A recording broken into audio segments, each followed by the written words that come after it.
Hey guys, it's Sarah right here on Fridays. I just want to thank everyone for responding to my what's on my iPhone video, because I've been getting a lot more questions right now, and I think I just got a question this week saying, when are you going to post a new video? And I said every Friday because I'm busy during the week. And of course I'm about to start school. I didn't say that in the answer, but you know what? If you're watching this, here it is. The video you've been waiting for.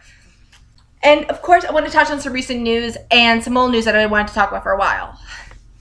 So yeah, first the recent news, which is a shout out to Ashley Mattel for finally making the first collection of Barbies with different body types, which is tall, curvy, and petite. So yeah, that is very, very amazing. I've been waiting for this for a long time. I've been fighting for a Barbie doll that looked like my type, that looked like me. I'm curvy. I don't look like Barbie. And when I was growing up, I wish I did. And that fucked me up very bad. I'm sure a lot of girls feel that way. Like, they look at their Barbie dolls. They not just look at Barbie dolls. They look at the magazines. And they look at these young girls, 15, 16, even 12 years old. And they look like the size of my pinky. And they look like a freaking Barbie. And that's terrible. That young girls are like, I want to look like Barbie. Why can't I look like Barbie? And it breaks my heart to see 3-year-old ask.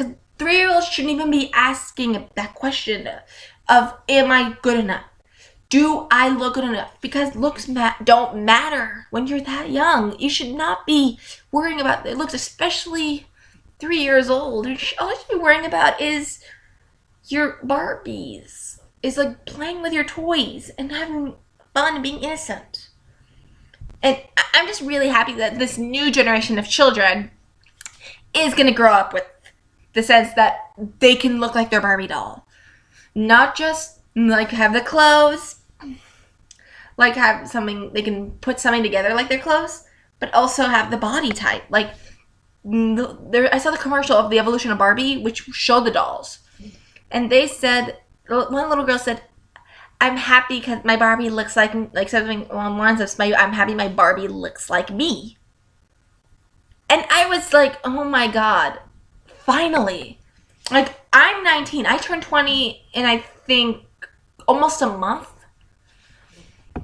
And it's amazing to see these little girls growing up the way I wish I would have. I have no regrets, but I'm happy. So thank you, Mattel, for finally putting out a Barbie that looks like every woman you would see walking down the street, like an average woman. Curvy, petite, tall, and you're finally making a difference. You're finally living up to your name of being true to yourself and not letting anybody tear you down because of what you look like. So good luck, happy to be Mattel. Now, speaking of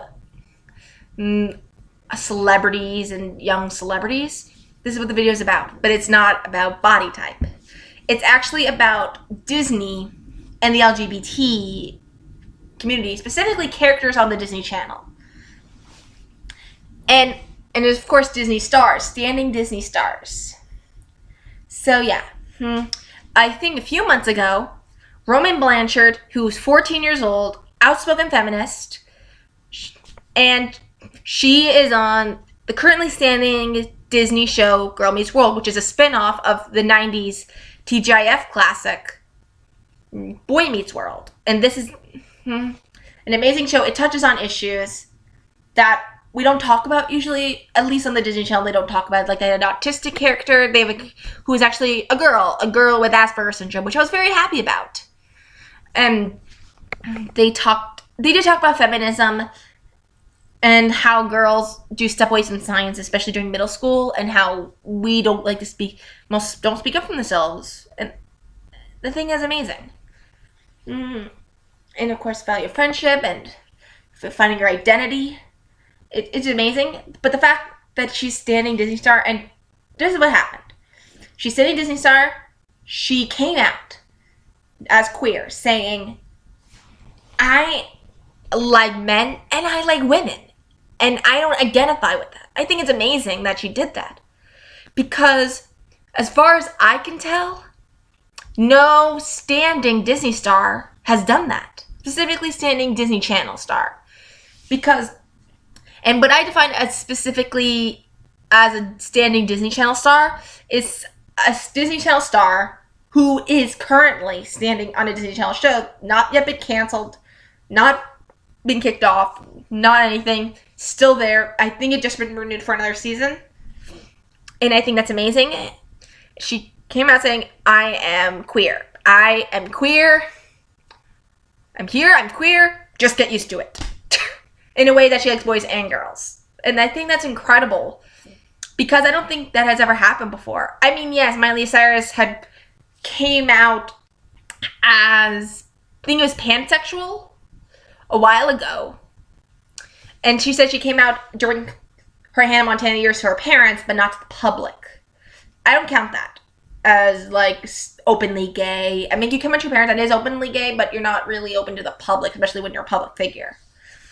And she did say she was bisexual, said she came out as bisexual that time, but she, as she grew older, she realized she was actually pansexual, saying that it doesn't matter what's down there. It's what's up here and in here that matters.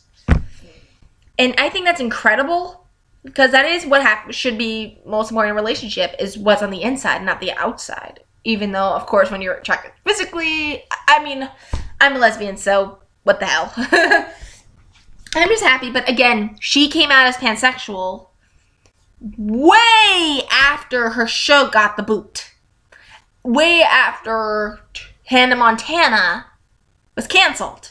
Way after it was already done and over with. And she smoked bongs encouraging 12-year-olds to smoke cocaine. Never gonna do that. Like, seriously. And I just think Roman Blanchard is an inspiration, not just for women and young girls, but for the LGBT communities. Because, I mean, in fact that Disney kept her on and is still going to go forward with the show, knowing that Roman Blanchard is open about her sexuality and starting conversation with it. It's like you're going to incorporate it into the show. I mean, it's like amazing. You incorporate autism, you incorporate feminism, things you barely talked about before. Not even in Lizzie McGuire have you talked about this thing.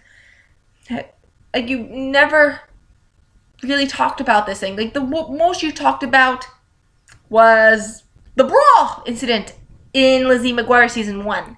And I had watched that. I grew up with Lizzie McGuire, and I loved that. But again, that was controversial at the time. Now it's like sexuality. And it's not, bras are not the issue.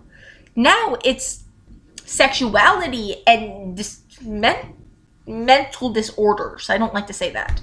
But you get what I'm talking about. And I get it. I mean, they have had their thing of openly gay characters once. There's lists of characters that may be gay, but again, Disney's never gonna say these characters were gay. But the only gay characters I've ever seen on the Disney Channel was on Good Luck Charlie, which was canceled, I think, a year ago? 2 years ago, something like that. And they ended up having openly gay characters. But it was a cameo. It was one episode. It was during their last season. And I don't know. It was like they didn't even mention that word, gay. They didn't mention gay, lesbian, homosexual, anything like that. They just said, oh, 2 moms. And I think that was incredible that they didn't say those words. I mean, it could have been nice they say those words, but the fact that they did it made it like it was normal. Because it is normal. It's normal for women like me to talk openly about my sexuality. Come on, if Amy Schumer could talk about her sexuality, so can I. I mean, we're all women here. We're all good, right? Yeah, I mean, it's okay. And it's normal. And it's not only the fact that they had 2 openly gay characters, a lesbian couple, but they were moms. they had a little kid. And that's hard to do. Like, here's the thing with gay couples and kids. It's common to be a gay couple. It's more uncommon that you're a gay couple with a child. Because obviously it's expensive to have a kid regardless. Adopting, most families are still on the edge about the LGBT community and whether or not it's right or wrong, and obviously it's okay. And the fact that it's amazing that they did that and that it was normal. I mean, there's no issue with the fact that they were two moms. It was just amazing. They were still funny. They were normal. And I love that. And I love Roman Blanchard for coming out.